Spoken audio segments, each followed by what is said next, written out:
Nous connaissons des tas de légendes urbaines japonaises, mais connaissez-vous celle de Mary-san no Denwa, autrement dit l'appel téléphonique de Mary? Aujourd'hui, je vais partager avec vous cette légende urbaine, mais nous allons aussi plonger au plus profond de ses origines.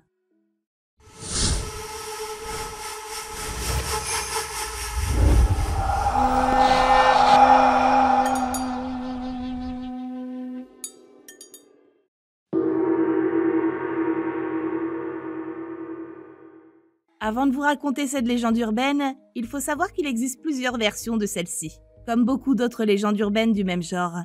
Je vais vous raconter celle que j'ai trouvée sur le site de Keidan et que mes traductrices ont accepté de gentiment traduire. Elle vient donc directement d'une personne vivant au Japon.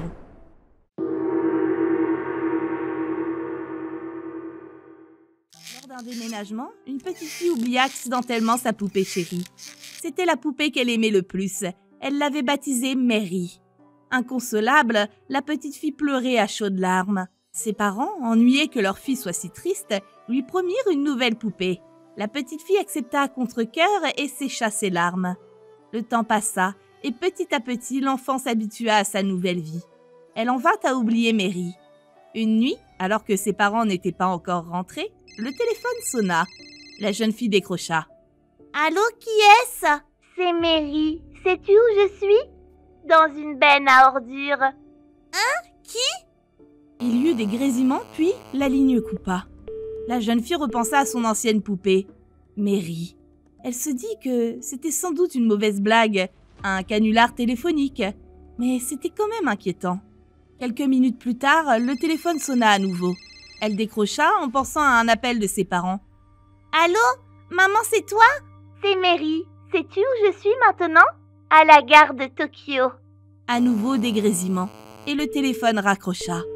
La jeune fille était perplexe. La gare de Tokyo était justement la gare de sa nouvelle ville. Elle commença à penser que ce canular n'était vraiment pas drôle et un peu effrayant. Quand le téléphone sonna à nouveau, elle eut peur de décrocher. Ce serait peut-être encore Mary, mais elle craignait de rater un appel de sa mère aussi. Elle décrocha donc. « Allô, maman ? Rentre vite à la maison !»« Ce n'est pas maman, c'est Mary. Sais-tu où je suis à cet instant ? Juste devant ce magasin. » Et encore ces satanés grésillements. Est-ce qu'elle parlait vraiment de ce magasin ? Celui du coin de la rue ?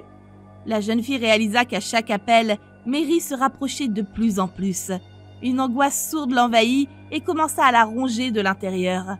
Terrifiée, elle décrocha le combiné téléphonique pour appeler le portable de sa mère. Au même moment, la sonnerie retentit. Puisqu'elle avait décroché, elle pressa en tremblant le combiné contre son oreille. Allô ? C'est Mary. Tu te doutes d'où je suis maintenant ? Je suis juste devant la maison de ma tendre Ayumi.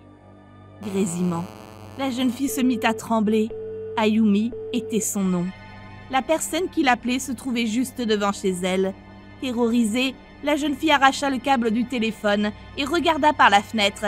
La rue était vide et calme. Les lampadaires éclairaient le trottoir désert. Elle s'assura que la porte était bien verrouillée et elle s'apprêtait à monter l'escalier pour aller dans sa chambre. Le téléphone débranché se mit à sonner. Il n'aurait pas dû pouvoir sonner. Quelque chose n'allait pas. La jeune fille décrocha, tremblante de peur et de colère. « Ce n'est plus drôle. Qui es-tu ? Arrête ça maintenant !»« Je suis Mary. Tu devines où je suis ? Regarde derrière toi. »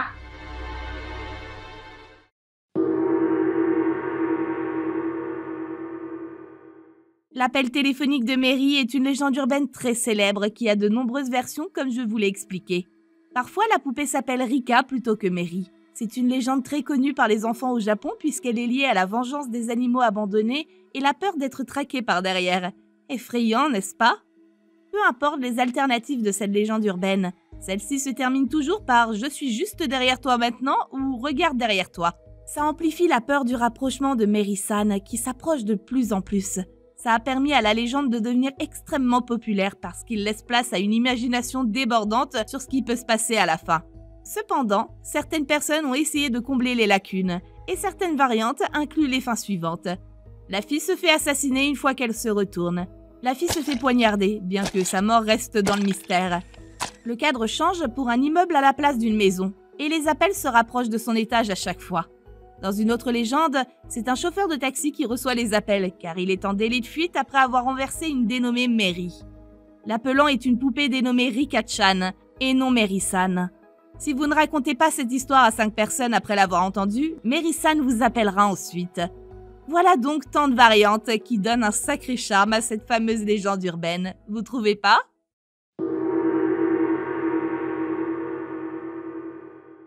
L'une des premières choses dont vous pourriez penser après avoir entendu cette histoire est « Pourquoi Mary ?» Mary n'est pas un nom japonais, alors pourquoi existe-t-il une légende urbaine mettant en scène une poupée portant ce nom alors que le Japon possède déjà lui-même une multitude de poupées artisanales célèbres? Il existe des variantes de l'histoire, comme je l'ai expliqué, où il s'agit bien d'une poupée nommée Rika-chan et non Mary-san. Celui qui a créé l'histoire de l'appel téléphonique de Mary-san est à ce jour inconnu, mais au fil des ans, les gens ont supposé qu'elle était peut-être basée sur une personne réelle. Cette personne était Yokohama Mary. Mais qui est-elle? Après la Seconde Guerre mondiale, le Japon a fait face à de grandes difficultés et de nombreuses personnes ont eu du mal à se nourrir. Beaucoup de femmes se sont tournées vers la prostitution, et l'une d'elles était Yokohama Mary. C'était une dame âgée qui se peignait le visage entièrement en blanc et portait des robes à froufrou, tout comme une poupée. Mary a souvent été vue debout à un coin de rue particulier à Yokohama, comme une partie du paysage local. Elle a attiré l'attention dans les années 80 lorsque les médias ont fait plusieurs reportages sur les personnes étranges que vous pouviez trouver vivant à Tokyo. Elle a ensuite disparu dans les années 90, bien qu'il soit apparu plus tard qu'elle avait déménagé dans une maison de retraite et qu'elle était décédée en 2005. Une femme nommée Mary qui portait des robes à froufrou et se maquillait pour ressembler à une poupée. Ça semble familier, n'est-ce pas?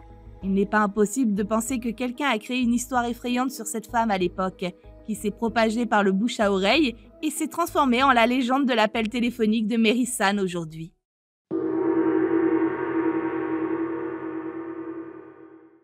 L'histoire de Mary-san est devenue une inspiration pour les films, les mangas, les dessins animés et les romans d'horreur, avec différentes modifications et versions de l'histoire. Dans les films, École fantôme de 1995, Mary-san no Denwa de 2011. Dans les mangas, dans Nube Spirit Master volume 27, Mary a une poupée sans bras ni jambes. Il a délogé les membres du pauvre étudiant pour perfectionner sa marionnette. Dans le Gakko Gaiden, Mary est le fantôme d'une jeune fille occidentale décédée dans un accident. Elle hante une fille qui ne veut pas l'aider lorsqu'elle a un accident. Dans les romans, Dalam Maniacs, Ayakashi, Mary Munkul Sebagai, Teman Sekelas, Sitoko Utama. Dans les animés, dans Ghost at School, épisode 11, The Talking Mary Doll, Shadow of Death, Mary est un fantôme ressemblant à une poupée qui drague les garçons pour jouer.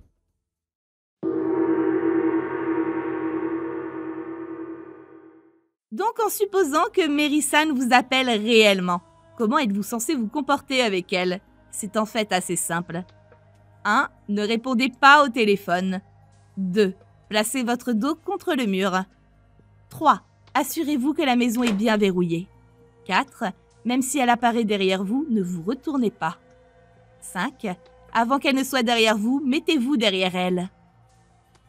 Alors, convaincu par cette légende urbaine? Je vous laisse me dire ça en commentaire. Merci d'avoir regardé cette vidéo. N'hésitez pas à la liker et même à vous abonner à la chaîne. Je vous dis à bientôt pour une prochaine vidéo. Bye bye!